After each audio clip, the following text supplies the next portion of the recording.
एक नई वीडियो के साथ आज मैं फिर हाजिर हूं, आपका होस्ट दोस्त विक्रांत जोशी। आपका स्वागत करता हूं मेरे रिव्यू मास्टर में, जिसमें हम लेके आते हैं वर्ल्ड अफेयर्स और डिफेंस की दिन भर की टॉप खबरें। तो चलिए जान लेते हैं। आज 2022 का बजट प्रस्तुत हुआ, तो इसमें डिफेंस को लेके क्या क्या एलोकेशन किए गए हैं, थोड़ा उसका हम लोग पहले जिक्र कर लेते हैं, उसके बाद आगे खबरों की हम लोग बात करेंगे। अब इस फाइनेंशियल ईयर के लिए जो हमारा बजट हो गया है वो 5.25 लाख करोड़ हो गया है। इसमें पेंशन और कैपिटल बजट, इसमें मेंटेनेंस के लिए, इसमें तनख्वाह, इनमें सारा कुछ इंक्लूड है। तीनों सेनाओं के लिए इंक्लूड है, जो कि पिछले बार से लगभग 9.83% ज्यादा हो चुका है। पिछले बार का जो डिफेंस का पूरा बजट था वो 4.78 लाख करोड़ रुपए था। इसमें 2,33,000 करोड़ रुपए रेवेन्यू एक्सपेंडिचर है, जो कि तनख्वाह देने में खर्च हो जाएगा, मेंटेनेंस में खर्च हो जाएगा, और पेंशन देने के लिए 1,19,696 करोड़ रुपए एलोकेट किए गए हैं। 21,100 करोड़ रुपए मिनिस्ट्री ऑफ डिफेंस सिविल के अंतर्गत रखे गए हैं। इसमें अगर कैपिटल एक्सपेंडिचर की बात की जाए तो 1,52,369 करोड़ रुपए एलोकेट किए गए हैं, जो कि आर्मी को 32,015 करोड़ रुपए प्राप्त होंगे। ये पिछले फाइनेंशियल ईयर से लगभग 12.24% कम है। क्यों कम किया गया है ये अभी हम लोग आगे डिस्कस करेंगे। नेवी को जो एलोकेशन किया गया है वो 47,590 करोड़ रुपए एलोकेट किया गया है। पिछले बार से 43.11% इसको बढ़ाया गया है। एयरफोर्स को जो एलोकेशन किया गया है वो 55,586 करोड़ रुपए एलोकेट किए गए हैं, जो कि पिछले बार से 4.4% ज्यादा है, बढ़ाया गया है। केवल आर्मी का कम किया गया है, बाकी दोनों सेनाओं के अंक का बढ़ाया गया है। क्यों बढ़ाया गया है ये अब थोड़ी बात कर लेते हैं हम लोग, क्योंकि जब बजट एलोकेट किया जा रहा था तब ये असेसमेंट किया गया कि आर्मी ने अपना जो बजट एलोकेट किया गया था उसका 43.75 कम खर्च किया गया है, जितना उनको खर्च करना चाहिए था उससे।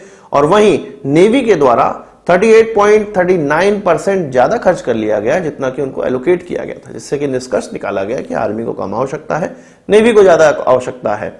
और ये हम प्रोक्योरमेंट में देखते भी हैं, हमें सबमरीन्स की ज्यादा आवश्यकता है, हमें एयरक्राफ्ट कैरियर की आवश्यकता है, इसलिए हो सकता है ये एलोकेशन किए गए। कैपिटल एक्सपेंडिचर से मतलब ये है कि तनख्वाह वगैरह सब छोड़ दिया जाए और केवल हथियार खरीदने और नए इक्विपमेंट खरीदने के लिए जो पैसे एलोकेट किए जाते हैं, जिनसे ये सामान आते हैं, वही कैपिटल एक्सपेंडिचर के अंतर्गत आते हैं। अब इस प्रकार से आर्मी का जो कैपेक्स है या कैपिटल एक्सपेंडिचर है, उसका जो शेयर है वो 21% हो चुका है, नेवी का 31% हो चुका है, और एयरफोर्स का लगभग 36.5% हो चुका है, जितना भी कैपिटल एक्सपेंडिचर एलोकेट किया गया है।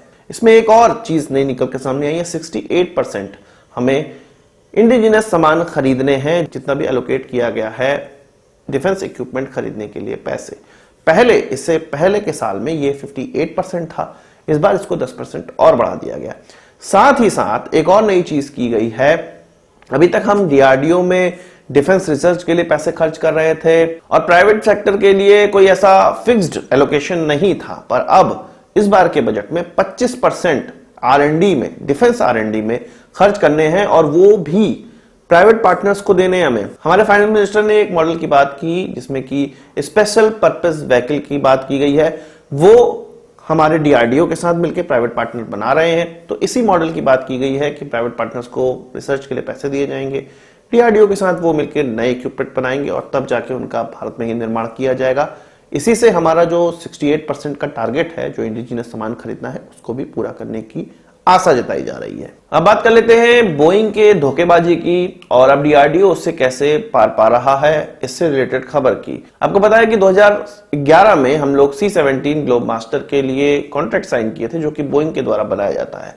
10 इस प्रकार के विमान हमने खरीदे थे, जो कि अब डिलीवर भी हो चुके हैं। उनको इसमें ऑफसेट करना था, जिसमें कि वो डीआरडीओ के लिए high altitude engine test facility बनाने वाले थे, और इसके अलावा ट्राइसोनिक विंड टनल फैसिलिटी बनाने वाले थे, पर अभी तक वो बनाए नहीं है। और ये कह रहे हैं कि यूएस से उनको लाइसेंस नहीं मिल रहा है। एक्चुअल में जब बेचते समय, एयरक्राफ्ट बेचते समय, उस समय यूएस को उन्होंने नहीं बताया था कि इस प्रकार का एक्सपोर्ट लाइसेंस उनको चाहिए। और अब जब वो यूएस से कह रहे हैं तो यहां पर पेंच फंस जा रहा है कि पहले क्यों नहीं बताया गया।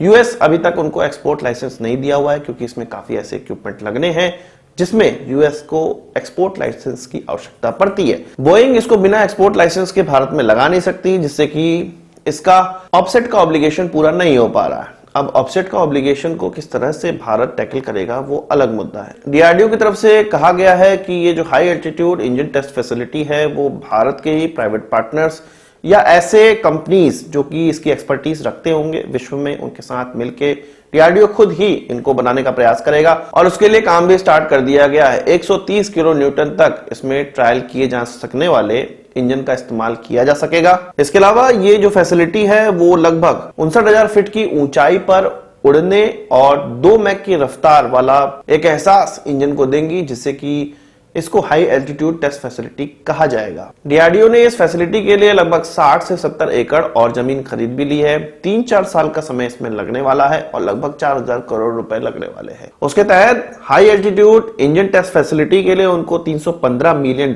खर्च करने थे। ट्रांसोनिक विंड टनल के लिए उनको $195 मिलियन खर्च करने थे, जो कि उन्होंने किया नहीं। डीआरडीओ यूएस के साथ इसको टैकल तो कर रही है, साथ ही साथ अपना खुद का काम कर रहा है और अगर ऑफसेट के पैसे मिल जाते हैं तो हो सकता है कि डीआरडीओ के द्वारा जो प्राइवेट पार्टनर के साथ हम लोग काम कर रहे हैं उनको डाइवर्ट कर दिए जाए। वही बात कर लेते हैं अरुणाचल प्रदेश के उस लड़के की जो कि चीन की तरफ पहुंच गया था। नो मैंस लैंड में चीन ने उसको अगवा कर लिया था और अब भारत को वापस कर दिया गया है। कल परसों की ये घटना, पर अब कुछ और नई चीजें निकलकर सामने आ रही है। चीन के द्वारा उसको 209 घंटे तक प्रताड़ित किया गया। आंखों में पट्टी और हाथ को बांधकर हमेशा रखा जाता था। केवल खाना खाते समय और निचस कॉल के लिए केवल उसको खुला किया जाता था, खुला छोड़ा जाता था और उसको इलेक्ट्रिक शॉक भी दिया गया। किक्स भी मारी जाती थी उसके बैक पे और काफी प्रताड़ित किया जाता था। जब वो भारत की तरफ आया, भारत को सुपुर्द किया गया, तो उसके पिताजी ने पाया कि उसकी मेंटल स्थिति सही नहीं है, वो अभी भी उस ट्रॉमा में है और तब जाके पत्रकारों को उसके पिताजी ने ये सारी चीजें बताई हैं। तो इस प्रकार का व्यवहार चीन के द्वारा हमारे लोगों के साथ किया जाता है। तो आज की इस वीडियो के लिए बस इतना ही। आशा करता हूं वीडियो पसंद आया होगा। आपको एक बात हमसे जरूर देंगे। इस वीडियो से मुझे सवाल सुझाव हो कमेंट बॉक्स में जरूर लाइएगा और यदि आपने हमारा चैनल सब्सक्राइब नहीं किया है उसे भी कर लीजिए, क्योंकि हम इस प्रकार की वीडियो लाते रहते हैं। नमस्कार, थैंक यू, जय हिंद।